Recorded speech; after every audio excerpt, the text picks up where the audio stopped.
देश की सेवा कर गृह जिला लौटे भारतीय सैनिक का लोगों ने किया भव्य स्वागत। माता पिता के आंसू छलके गमगीन हुआ माहौल। भारतीय सेना से रिटायर होकर अपने गृह जिले कोडरमा के जयनगर लौटने पर फौजी सतीश पांडे का लोगों ने भव्य स्वागत किया।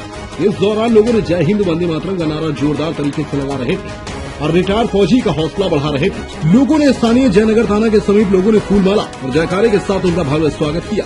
25 साल तक एसीबी सूबेदार के पद पर सेवा देने के बाद वापस घर लौटे सतीश पांडे ने पहले पावर हाउस स्थित रथाई मंदिर जाकर पूजा अर्चना की। उसके बाद वे जयनगर दुर्गा मंदिर परिसर पहुंचे, जहां वे मां दुर्गा की पूजा की और आशीर्वाद लिया। इसके पश्चात लंबे इंतजार के बाद दुर्गा मंदिर परिसर में अपने बेटे को गले से लगाने के लिए खड़े पिता महेश पांडे, माता सविता देवी अपने रिटायर फौजी पुत्र सतीश पांडे को इस कदर गले लगाया जैसे मानो एक बिछड़े हुए बेटे से बहुत दिनों बाद माता पिता मिल रहे हैं। इस दौरान उन्होंने अपनी टोपी को मां के सर में पहनाकर उन्हें गले से लगा लिया।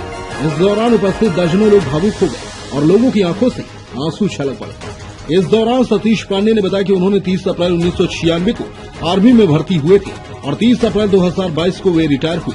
वे बीकानेर, नागालैंड, पठानकोट, बाड़मेर, झांसी, कुपवाड़ा, पटियाला, जैसलमेर, सिलीगुड़ी, रांची में अपनी सेवाएं दी। उन्होंने बताया कि 1999 के कारगिल युद्ध में देश के लिए विशेष सक्रिय भागीदारी निभाई। उन्होंने यह भी बताया कि लोगों को फौज की चीजें जितनी आसान यहाँ से दिखती हैं, असल में फौज में जीवन उतना आसान होता नहीं है। हर मिनट मौत सामने खड़ी होती है। हर मुश्किल परिस्थितियों में भी सैनिकों को नौकरी करनी पड़ती है। उन्होंने इस दौरान सीने पर लगे बैच को दिखाते हुए कहा कि यह बैच बताती है कि उन्होंने सेना में कितनी सेवा दी है और यह बैच फौजियों के लिए सम्मान है। बता दें कि कोडरमा जिले के जयनगर के पहरी डीह निवासी महेश पांडे के पुत्र सतीश पांडे मैट्रिक की परीक्षा +2 उच्च विद्यालय जयनगर से किए, जबकि कॉमर्स कॉलेज झुमरी तलैया से इंटर तथा देश सेवा करते हुए इग्नू से स्नातक किया। वे 1996 में सेना में भर्ती हुए और विभिन्न जगहों में अपनी सेवाएं दी। उन्होंने युवाओं को संदेश देते हुए कहा कि वे मातृभूमि की सेवा समाप्ति के बाद देश सेवा के लिए जाने वाले युवकों को मार्गदर्शन देना चाहेंगे।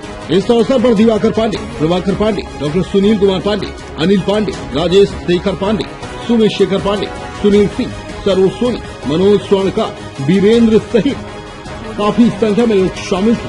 जयनगर से रणजीत कुमार भारती की रिपोर्ट।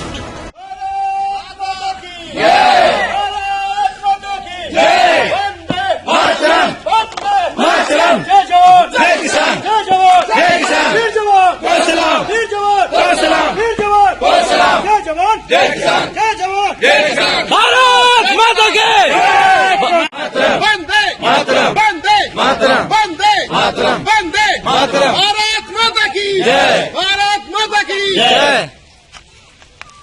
आज तुम्हारा देश माँ की चलो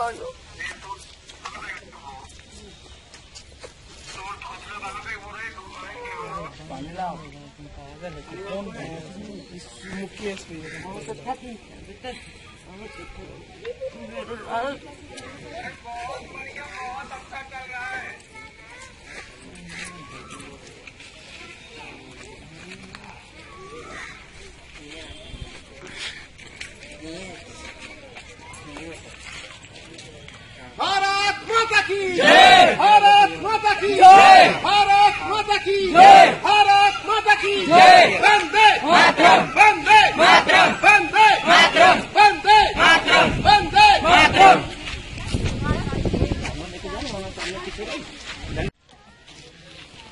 आज आप देश सेवा करके लौटे हैं, आपको कैसा महसूस हो रहा है और देश के नौजवानों को क्या संदेश देना चाहेंगे? मैं देश के नौजवानों को ये संदेश देना चाहता हूँ कि जिसके अंदर में काबिलियत है तो देश के रक्षा के लिए तो जरूर जाए। जो देश का सेवा करता है वो अंदर से कितना खुश और कितना गौरव महसूस करता है ये हमें पता चल रहा है। और मैं यही चाहूँगा कि जिसके अंदर में काबिलियत एक्चुअली में काबिलियत है तो जरूर देश सेवा करेगा। और लोगों को ये लगता होगा कि हमारे अंदर में काबिलियत नहीं है, ऐसा कुछ नहीं। आप जब परिश्रम करते हो तो आपको पता चलता है कि सच में हमारे अंदर है। अगर हमें 10 किलोमीटर दौड़ना होता है और 1 किलोमीटर के अंदर में एक बार जो है दिल बोलता है कि नहीं अब नहीं होगा दौड़ा, अब दौड़ा नहीं जाएगा। लेकिन जैसे हमारा साहस बढ़ता है तो 10 किलोमीटर का दौड़ हम आराम से लगा लेते हैं। तो मेरा कहने का मतलब ये है कि लड़कों में बहुत ही दम है, लेकिन उसे मतलब कोशिश करे वो लोग। Thank you. आज आपका बेटा देश का गौरव सेवा करके आया है देश का, आपको कैसा महसूस हो रहा है? लग रहा है कि आज मेरा बेटा मेरा हुआ। अब तक देश के सेवा के लिए वो मातृभूमि को समर्पित था। अब अपने परिवार में आकर परिवार के साथ साथ पड़ोस, पूरा समाज, पूरे देश का सामाजिक सेवा करे और निश्चित रूप से इससे लोग एक प्रेरणा लें कि हर तरह से हमारी जो कृति है जिसके लिए भगवान यहाँ भेजे हैं, हर मनुष्य को एक कृति करने के लिए भेजे हैं, तो इस तरह की कृति हमारे समाज के लोग, हमारे देश के लोग करें और निश्चित रूप से वो अपने कीर्तिमान बने। शानदार निर्माण का भरोसा लाल स्टील TMT बार्स, हर निर्माण के लिए उपयोग लाल स्टील TMT बार्स, रिश्ता मजबूती